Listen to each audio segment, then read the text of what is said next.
Today I'm working on this Husqvarna push mower and it's not starting, so I'm gonna try to figure out what's going on with it. Now this is my neighbor's push mower. Now my first test is going to be checking to see if it's a fuel delivery problem with the carburetor or something.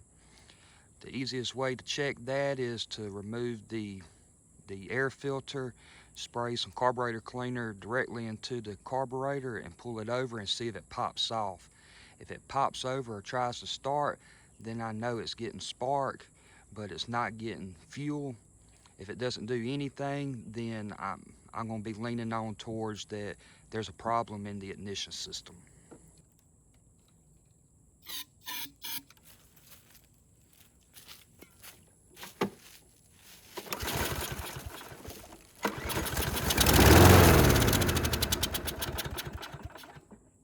So as you heard, it popped off after spraying some carburetor cleaner directly into the carburetor, and so that lets me know that it's getting spark, but it's not getting fuel. So now I'm gonna have to check into the carburetor. And I also wanted to mention that I've already verified, and there is gasoline in the gas tank. So when you have a problem like that, that's something you want to check out first and make sure you got gas in it. This is a 7.25 horsepower Briggs & Stratton engine that's on this mower. I'm going to start off by removing this air box off of here so I can get to the carburetor a little bit easier.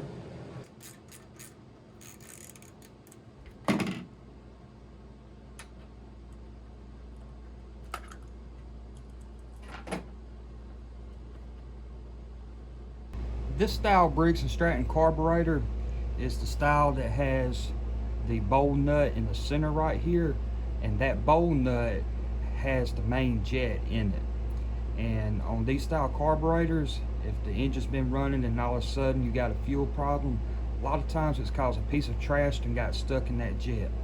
Now I got a video that I did a while back on a Tecumseh push mower engine. I'll link it up here in the information button, and it's kind of similar fix. But I'm going to try that first before taking this carburetor completely off and having to unhook the choke and governor linkages and all that. One thing I want to do though is if I take this out and drop this bowl off, it's going to drop that float down, which in return is going to leak gas out if there's gas in the fuel tank. And I know there's gas in the fuel tank, so I'm going to pinch off this line with a line pinching tool so all the gas won't flow out. Now we'll lose some that's already in the carburetor, but you won't lose all yours in the tank. And you can get these pretty cheap. Here's one of them I got right here. I got these in an assortment pack from Harbor Freight. If I recall, they were less than 10 bucks. And it was, I think, 4 of them that came in the pack of different sizes. This is the smallest one, and they got some that go up to like, it's like either 2 or 3 inches.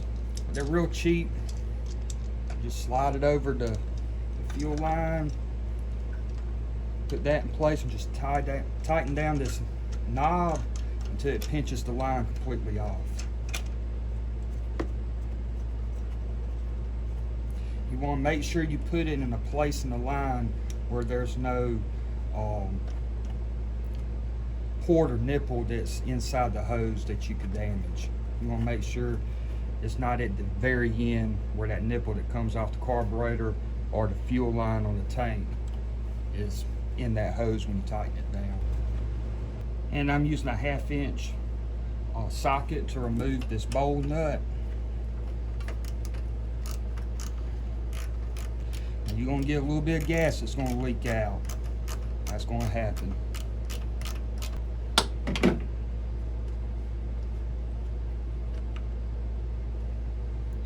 And here's that bowl nut with the jet in it.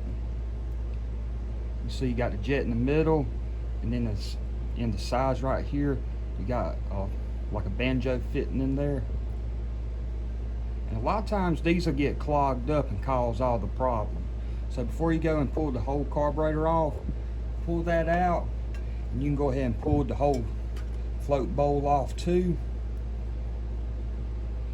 And you can inspect the inside of the carburetor for trash. Now we're going to take a look in here. You can see there's some trash in there. It's got a little bit of water in it.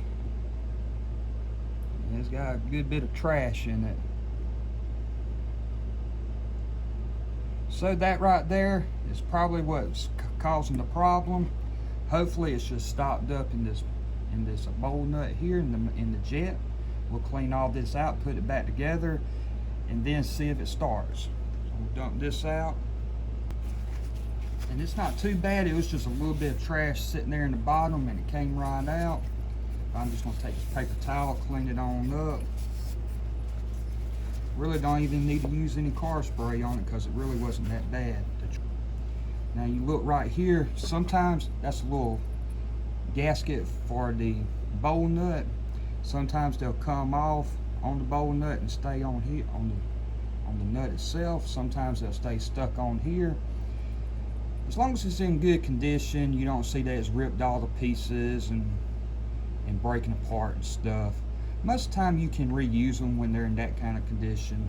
And also too, you want to make sure the bowl gasket, a lot of times on a used carburetor, they'll stay stuck on them right here. You just want to make sure that's in place when you put it back together.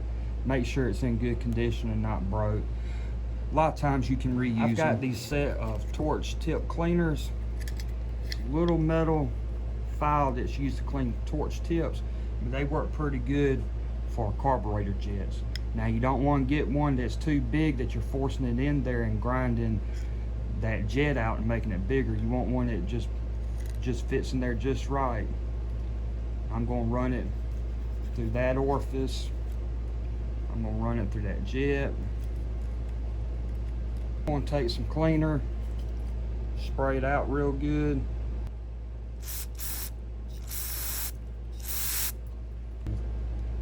So we're just going to make sure to spray that out good. That's good and clean. I'm sorry for the focus on the camera. And I'm going to run this torch tip cleaner back through there. Make sure it's good and clean. And I'm going to give it just one more spray, just for good measure. Now I'm going to put everything back together. Making sure all my gaskets are in place. Slide that back on. Put my bowl nut back in.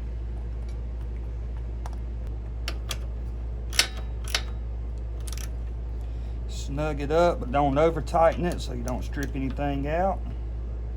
Snug it up good so it don't leak. And now I'm going to remove my fuel hose clamp.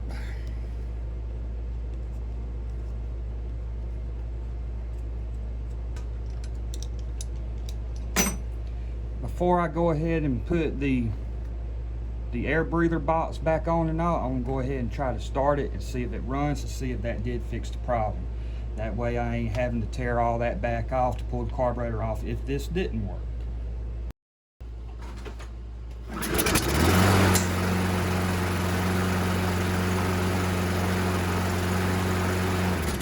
And as you saw, it cranked up and ran, so that was the problem.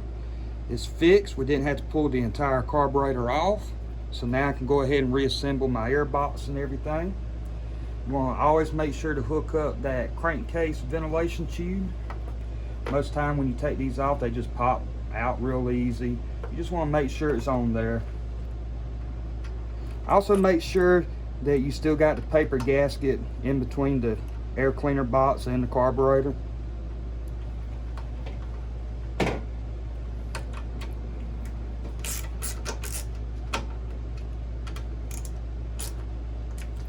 And we'll put the air filter back in. Now this air filter needs to be changed, and I'm going to do that as soon as I get to the parts store to get the filter and oil.